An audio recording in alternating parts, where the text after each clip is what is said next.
Hey guys, ఎలా ఉన్నారు అందరూ? నేనైతే చాలా హ్యాపీగా ఉన్నానండి. సో ఇదైతే చాలా స్పెషల్ వీడియో అండి నాకు. ఎందుకంటే this is my first DIY room make over video. అది కూడా మా చిల్డ్రన్స్ రూమ్ని నేను మేక్ ఓవర్ చేద్దాం అనుకుంటున్నాను. అండ్ ఇంకో విషయం ఏంటంటే, నేను యూజువల్గా చిల్డ్రన్స్ రూమ్ని నార్మల్గా బెడ్రూమ్ అన్నాను. ఎందుకంటే it is their activity room అనమాట. అదే కాకుండా కొంచెం క్రియేటివ్గా ఉండాలని ఆలోచిస్తాను ఎప్పుడు. సో చాలా డేస్ నుంచి అనుకుంటున్నాను అసలు ఈ వీడియో కంప్లీట్ చేద్దామని చెప్పి. అసలు వాళ్ళ రూమ్ డెకరేట్ చేయాలి అని చెప్పి ఎప్పటి నుంచో ఉంది. సో ఈసారి స్టార్ట్ అయితే చేయబోతున్నాను. మొత్తం అవ్వకపోవచ్చు, కానీ అట్లీస్ట్ హాఫ్ పార్ట్ అయినా సరే నేను కంప్లీట్ చేద్దాం అనుకుంటున్నాను. సో నేను ఎలా చేయబోతున్నానో మీరు కూడా నాతో పాటు చేసేసేయండి. నేను మేకోవర్ చేయబోయే రూమ్ అయితే ఇదేనండి. ఇది మా చిల్డ్రన్స్ బెడ్రూమ్. సో ఇలా ఉంటుంది. నేను దీన్ని మేకోవర్ చేద్దామన్నాను కదా, అసలు ఏం మేకోవర్ చేస్తున్నానంటే ఆ వాల్ని పెయింట్ చేయబోతున్నాను అనమాట. సో వాల్ పెయింట్ చేయాలి అంటే అక్కడ పక్కన చుట్టుపక్కల ఏమి ఉండకూడదు కదా, క్లియర్గా ఉండాలి కదా. సో నేను ఫస్ట్ అయితే కిటికీ దగ్గర ఉన్నవన్నీ క్లియర్ చేసేస్తున్నాను. మీరు ఈ రూమ్ చూసి అనుకోవచ్చు ఏంటిది ఎంత ఖాళీగా ఉంది అని చెప్పి. ఎస్, ఖాళీగానే ఉంటుంది. నేను ముందు చెప్పాను కదా ఇది యాక్టివిటీ రూమ్ అని చెప్పి. సో నేను అది ఖాళీగా ఉంచుతాను అనమాట. సో ఏ టాయ్స్ కావాలంటే ఆ టాయ్స్ మ్యాట్ మీద వేసుకొని ఆడుకుంటారు. అంతే, స్టడీ చేయాలన్నా సరే కింద కూర్చొని స్టడీ చేసుకుంటారు. సో ఎవ్రీథింగ్ నేను వాళ్ళతో స్పెండ్ చేయడానికి, ఎక్కువ ఆడుకోవడానికి స్పేస్ అనేది ఉండాలి కదా, వాళ్ళు పరిగెత్తిన ఏమి తగలకూడదా. సో అందుకని ఇంత ఖాళీగా పెడతాను అనమాట ఎప్పుడు. ఈ రూమ్ మేక్ ఓవర్కి అయితే చాలా పెద్ద ఐడియానే ఉందండి నాకు. కాకపోతే నేను నా బడ్జెట్లో ఒకదాంతో ఒకటి మెల్లమెల్లగా దాన్ని పెంచుకుంటా పోదాం, అప్గ్రేడ్ చేసుకుందాం, వెళ్దాం అని చెప్పి డిసైడ్ అయ్యాను అనమాట. సో ఫస్ట్ అయితే ఈ వాల్ మేకోవర్ చేయబోతున్నాను. దీని తర్వాత నెక్స్ట్ వీడియోస్లో మీరే చూస్తారు. మెల్లమెల్లగా ఒకదానితో ఒకటి నేను వాళ్ళకి మొత్తం అప్గ్రేడ్ చేస్తూ ఇస్తాను అనమాట. సో వాళ్ళ రూమ్ కర్టెన్ కూడా కొంచెం లెంత్ ఎక్కువ అయిపోయింది, దాన్ని కూడా షార్ట్ చేయాలి. అందుకనే పక్కన పెట్టేశాను. మొత్తం అయిన తర్వాత లేటర్ ఆన్ పెట్టుకుందాంలే అని చెప్పి. సో ఇక్కడ నేను మాస్కింగ్ టేప్ తీసుకుంటున్నానండి. ఇది మీకు స్టేషనరీస్లో కానీ పెయింట్ షాప్స్లో కానీ దొరికిపోతుంది. సో దీంతో ఏంటంటే కార్నర్స్ నేను కవర్ చేసుకుంటున్నాను అనమాట. సో పెయింట్ వేసినప్పుడు ఆ కార్నర్స్కి పెయింట్ అంటకుండా, పక్కన వాల్కి అంటకుండా నేను యూజ్ చేస్తున్నాను. సో అండ్ అదే కాకుండా మీరు ఏ షేప్ అనుకుంటున్నారో ఆ షేప్ డిఫైన్ చేసుకోవడానికి కూడా మీకు ఆ టేప్ అనేది యూజ్ అవుతుంది అనమాట. సో నేను ఇలాగా విండోస్కి కూడా నేను ఎక్కడైతే గ్రిల్ ఉందో అక్కడ పెయింట్ అంటకుండా అయితే నేను ఇలాగా మాస్కింగ్ టేప్ పెట్టేసుకుంటున్నాను అనమాట. సో నేను ఇలా అయితే షేప్స్ అనేది డిఫైన్ చేసుకున్నాను అనమాట మాస్కింగ్ టేప్ యూజ్ చేసి. సో కిందన కూడా ఏంటంటే మనం పేపర్ అంటించుకోవాలి. చూసారు కదా, నేను ఇలాగ మాస్కింగ్ టేప్ గ్రిల్కి కూడా నీట్గా అంటించేసాను అనమాట. దీనివల్ల ఏంటంటే గ్రిల్ అయితే పాడవదు. సో పెయింట్ చేయడానికి నేనైతే ఒక ట్రే తీసుకున్నానండి. నా దగ్గర ఆల్రెడీ ఉంది పాత ట్రే.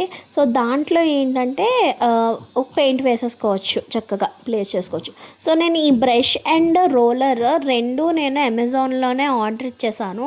సో ఇవి మనకి బయట పెయింట్ షాప్స్లో కూడా దొరికిపోతాయి. బట్ నాకు అంత వెళ్ళే అంత టైం లేదు అండ్ పిల్లలతో కదా కొంచెం కష్టం అని చెప్పి నేను ఆర్డర్ ఇచ్చేసాను. సో ఇది మా వారికి కూడా తెలియదు నేను ఈ మేకవర్ చేస్తున్నానని, అందుకనే.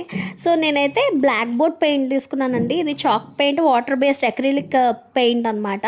సో మనకి ఇది అమెజాన్లో అవైలబుల్ ఉంది. నేను 1/2 లీటర్ తీసుకున్నాను. సో ఇది నాకు సరిపోయింది.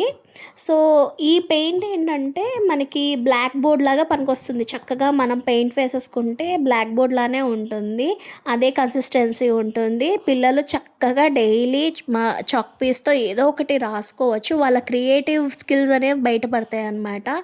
సో ఈ పిల్లలకి ఏంటంటే కరెక్ట్గా అక్షరాలు నేర్చుకునే వాళ్ళు ఉంటారు కదా, లెటర్స్ అవి అప్పుడే రైటింగ్ నేర్చుకునే వాళ్ళకి ఇలా మనం బ్లాక్ బోర్డ్ పెయింట్ కనుక వేసి ఇచ్చామనుకోండి, వాళ్ళు చాలా బాగా నేర్చుకుంటారు. ఏదో ఒకటి రాయాలి, చెయ్యాలి అన్న థాట్ ఉంటుంది అనమాట. లెర్నింగ్ స్కిల్స్ పెరుగుతాయి, రైటింగ్ స్కిల్స్ పెరుగుతాయి, కాగ్నిటివ్ స్కిల్స్ పెరుగుతుంది and hand and I coordination పెరుగుతుంది. సో అందుకనే నేను ఇలాగా బ్లాక్ బోర్డ్ పెయింట్ అనేది వేసాను అనమాట. సో ఈ పెయింట్ వేసాను కదా, ఇప్పుడు రోలర్తో నేను వేస్తున్నా చూసారా, ఇది చాలా థిక్గా, చాలా గట్టిగా నేను ఒత్తిపెట్టి వేయాల్సి వచ్చింది. అంత ఈజీగా అనిపించలేదు, ఎందుకంటే పెయింట్ చాలా థిక్గా ఉంది. నేను అంత అయిపోయిన తర్వాత లాస్ట్లో నాకు తెలిసింది ఏంటంటే దీంట్లో వాటర్ కలపచ్చు అని చెప్పి. సో ఇదండి ఫైనల్ అవుట్పుట్. నేను స్టిక్కర్స్ కూడా అమెజాన్లోనే ఆర్డర్ ఇచ్చాను. మా వాడికి ఏంటంటే ఏంటంటే అవెంజర్స్ పిచ్చోడు అనమాట. సో అవెంజర్స్ స్టిక్కర్స్ ఆర్డర్ ఇచ్చాను. అండ్ మీనియన్స్ కూడా చాలా ఇష్టము. సో అందుకే మీనియన్ స్టిక్కర్స్ కూడా ఆర్డర్ ఇచ్చాము. ఇదండి మా వాడి రియాక్షన్. బర్త్డే రోజు మార్నింగే నేను ఇట్లా సర్ప్రైజ్ అనమాట మొత్తం అంతా అరేంజ్ చేసిస్తే వాడు చూడండి ఎంత హ్యాపీగా ఫీల్ అయ్యాడంటే, నేను ఎందుకండి చెప్పడం, మీరే చూడండి. ఇది ఇదో ఇక్కడ చూడు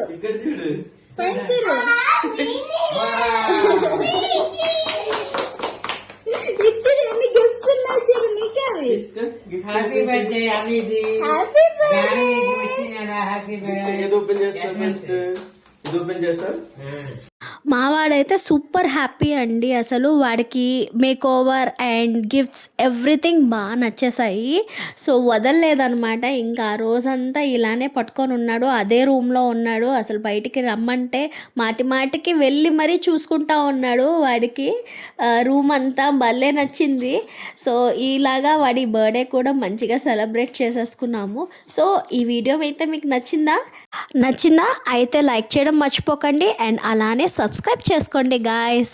అండ్ నా నెక్స్ట్ వీడియోస్ అన్నీ మీకు రావాలి అంటే నోటిఫికేషన్ బెల్ కూడా ఆన్ చేయడం మర్చిపోకండి.